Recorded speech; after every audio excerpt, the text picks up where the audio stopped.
साल 2018 में आई एक साउथ इंडियन मूवी के बाद लोगों की जुबान पे सिर्फ एक ही बात थी कि मार्केट में एक नया सुपर हीरो आया है। उस मूवी का नाम था KGF चैप्टर 1 और हीरो यश, जिनका असली नाम है नितिन कुमार गौड़ा।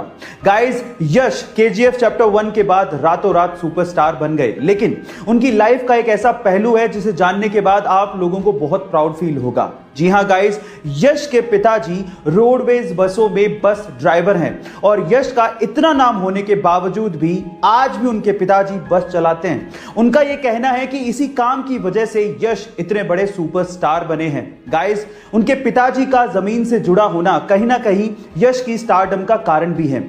आपको यह फैक्ट जान के कैसा लगा चैट सेक्शन में जरूर लिखिएगा। गाइस, आप लोगों ने फास्ट एंड फ्यूरियस तो जरूर देखी होगी।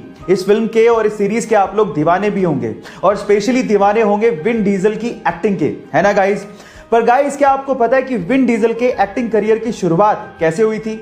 इसकी भी बहुत एक इंटरेस्टिंग स्टोरी है। चलिए मैं आपको बताता हूं। एक्चुअली जब वो 7 साल के थे तो वो किसी थिएटर में अपने दोस्त के साथ तोड़फोड़ करने के लिए पहुंचे थे, लेकिन बजाय पुलिस को कॉल करने के आर्टिस्ट डायरेक्टर ने उन्हें स्क्रिप्ट थमा दी और उन्हें अपकमिंग शो के लिए रोल का ऑफर कर दिया और इस तरह से उनके एक्टिंग करियर की शुरुआत हुई। है ना इंटरेस्टिंग फैक्ट। गाइस, आज मैं आपको फिर से एक सच्ची घटना बताता हूं। एक बार एक बॉस ने अपने ड्राइवर को देखकर पूछा कि क्या बात है, आज बहुत खुश लग रहे हो, कुछ खास दिन है क्या?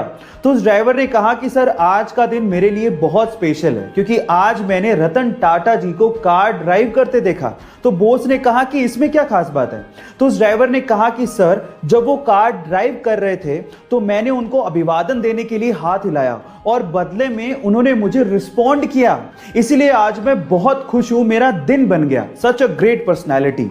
गाइस, इससे यह समझ में आता है कि मनी आपको फेम दिला सकती है, लेकिन हम्बलनेस आपको रियल रिस्पेक्ट दिलाती है। सो गाइस, हम्बल रहिए हमेशा। चाइना एक गजब का देश है और वहां की कंपनियों के रूल्स तो माशाअल्लाह हैं। वहां की कंपनी ने अपने कर्मचारियों के लिए एक टॉयलेट पॉलिसी निकाली है। इस पॉलिसी के तहत अगर किसी कर्मचारी को एक से ज्यादा बार टॉयलेट जाना है तो उसको अपने बॉस की परमिशन लेनी होगी और बॉस की परमिशन के साथ साथ उस पे 20 युआन यानी कि 220 रुपए का एक जुर्माना भी लगेगा, जो कि उसके बोनस से काटा जाएगा।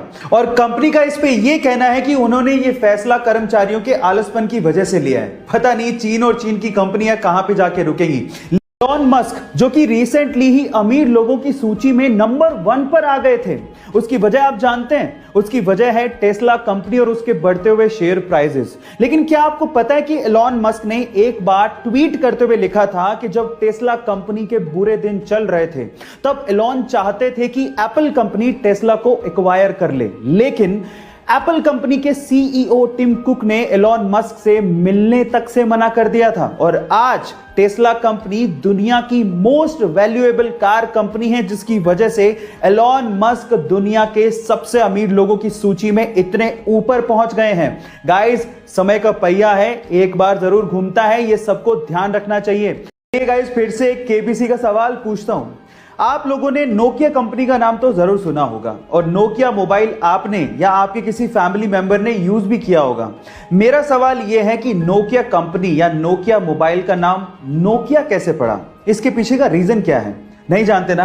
तो चलिए मैं आपको बताता हूं। इसके पीछे का रीजन यह है कि नोकिया फिनलैंड का एक शहर है और ये वही शहर है जहां पर नोकिया के मोबाइल बनाए जाते हैं। इनफैक्ट नोकिया शहर की वजह से नोकिया कंपनी या नोकिया मोबाइल का नाम नोकिया पड़ा। है ना अमेजिंग फैक्ट। गाइस, ऐसे अमेजिंग फैक्ट्स के लिए यूट्यूब पे हमारे चैनल को सब्सक्राइब कर लीजिए और अगर आप इंस्टाग्राम पे देख रहे हैं तो मुझे फॉलो करना मत भूलिएगा। मिलते हैं अगली वीडियो में।